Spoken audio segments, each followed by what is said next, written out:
ఆయన single time MLA కాస్త నోటి దురుసు ఎక్కువనే రిమార్క్ ఉంది.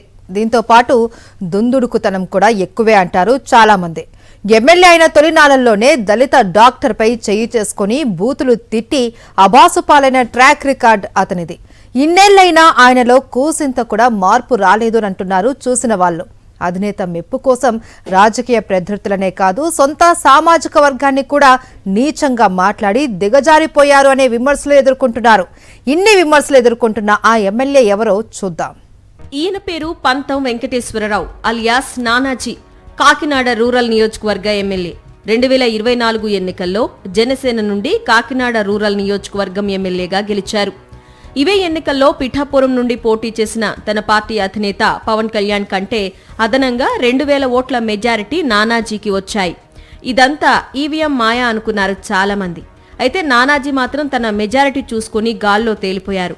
నోటి దురుసు దుందుడుకు స్వభావంతో దూసుకెళ్తున్నారు. ఎమ్మెల్యే అయిన కొత్తల్లో రంగరాయ మెడికల్ కళాశాల మైదానంలో తన అనుచరులు ఆడుకునేందుకు అనుమతి నిరాకరించారన్న కోపంతో నానాజీ రెచ్చిపోయారు. మైదానానికి ఇన్ఛార్జిగా ఉన్న ఆర్ఎంసీ వైద్య అధ్యాపకుడైన డాక్టర్ ఉమామహేశ్వరరావును తన అనుచరుల ముందు దుర్భాషలాడుతూ చేయి చేసుకున్నారు. ఈ వివాదంతో దళిత సంఘాలు రోడ్డెక్కాయి. చివరకు ప్రభుత్వం దిగొచ్చి నానాజీతో డాక్టర్కు క్షమాపణలు చెప్పించింది.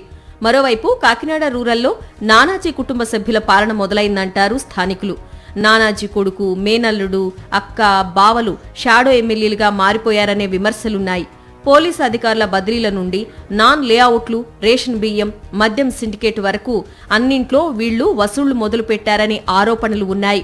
ఇక నానాజీ అనుచరులపై భూ కబ్జాలు, ల్యాండ్ సెటిల్మెంట్లు, పీడీఎస్ రైస్ స్మగ్లింగ్, మట్టి దోపిడీ ఆరోపణలు వినిపిస్తున్నాయి. దీంతో నానాజీ పనితీరుపై పవన్ కు రిపోర్టు వెళ్లడంతో ఆ మధ్య గట్టిగానే క్లాస్ పీకారని సమాచారం. అదే సమయంలో తన సొంత కులమని కూడా చూడకుండా వైఎస్ఆర్సీపీ కాపు నేతలపై నోరు పారేసుకున్నారు. వైఎస్ జగన్ను నోటుకొచ్చినట్లు దుర్భాషలాడారు. ప్రజాప్రతినిధిలా కాకుండా బజారు వ్యక్తిలా ఎమ్మెల్యే నానాజీ మాట్లాడిన భాషను వైఎస్ఆర్సీపీ నేతలు ఖండించారు.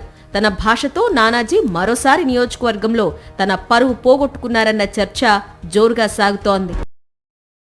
మరిన్ని అప్డేట్స్ కోసం ఛానల్ ను సబ్స్క్రైబ్ చేయండి. నోటిఫికేషన్స్ కోసం బెల్ ఐకాన్ పై క్లిక్ చేయండి.